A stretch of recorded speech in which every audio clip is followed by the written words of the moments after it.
وتلك القرى أهلكناهم لما ظلموا وجعلنا لمهلكهم موعدا.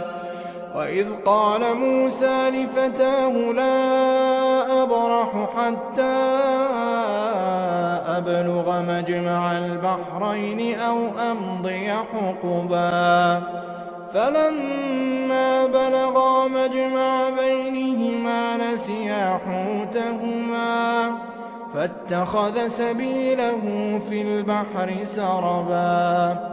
فلما جاوزا قال لفتاه آتنا غداءنا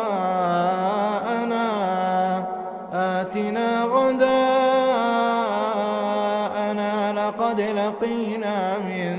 سفرنا هذا